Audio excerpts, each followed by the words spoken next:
Hey, how's it going, Type 2 Diabetes crew? Welcome back to another episode of the Diabetes Management Group with me, Patrick. And for today's topic, I wanted to share 10 superfoods that will support one's journey in reversing type 2 diabetes and prediabetes. Before I get started, I wanted to share a quick story with y'all.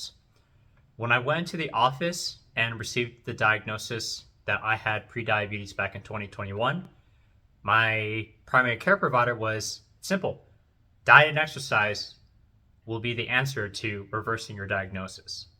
However, coming into it, diet and exercise, I'm thinking to myself, I'm already doing that. I thought I'm already eating healthy. I thought I'm exercising right because I'm working out 3 to 5 times a week. So why is it that my levels isn't matching up with what I thought was the appropriate diet and nutrition? And I felt frustrated by that. So I took it upon myself to visit the American Diabetes Association, International Diabetes Federation, and looked up a variety of scholarly articles in PubMed to try and figure out what is the most up-to-date practices of what foods are recommended to control blood sugars and improve insulin sensitivity, because insulin resistance is the main contributing cause of prediabetes and type 2 diabetes. And after compiling all those foods and filtering out those that are outdated, I was then able to adjust my diet accordingly. And I'm super happy to share these 10 food items with you that's helped serve me and has served the clients that I'm currently working with. I'll go down the list pretty quickly and maybe share a brief blip of the ones that I found were more meaningful to me.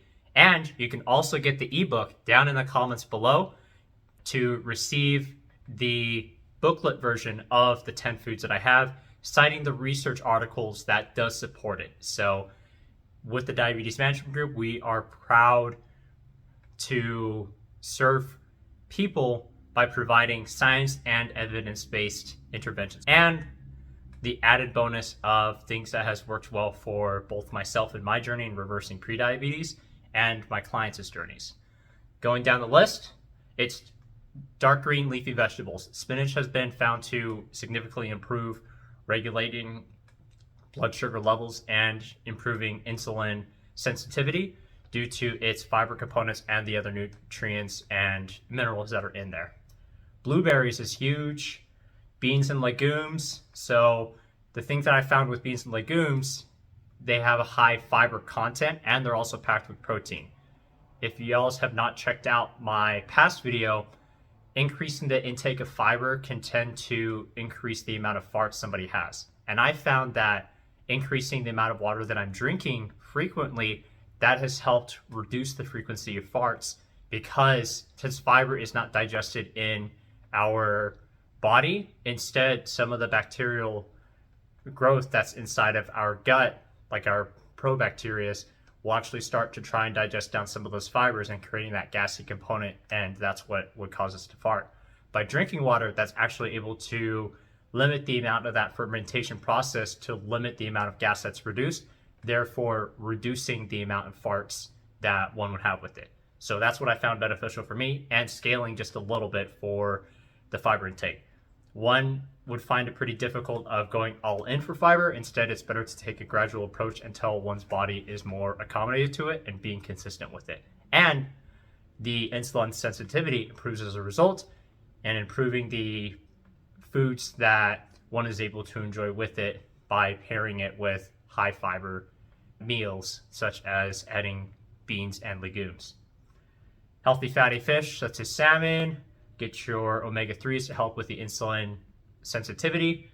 Garlic has been a huge proponent. I love garlic. It's delicious. I really enjoy it whenever I pair it with my eggs that I eat and a variety of other foods.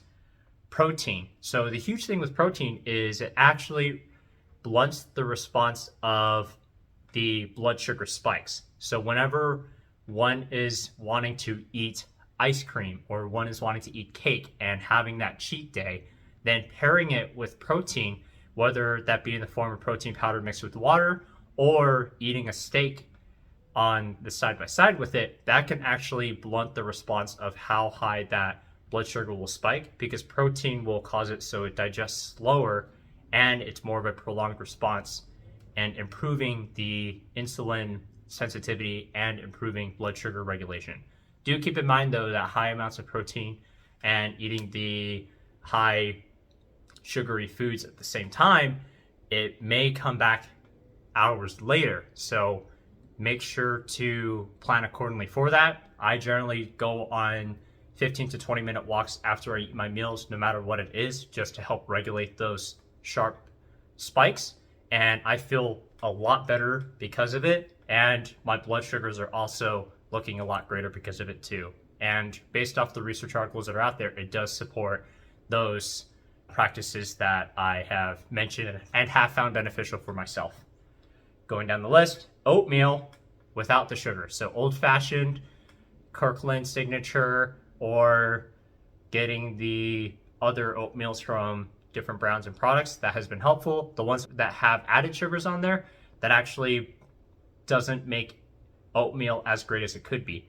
Instead of adding the ones with the processed sugars on the side, try using peanut butter instead, or some peanut butter powder if one's looking to reduce the amount of fat content found in peanut butter.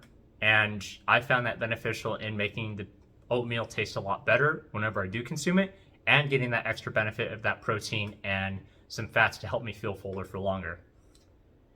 Next thing is swap out those simple grains for whole grains. So white rice for brown rice.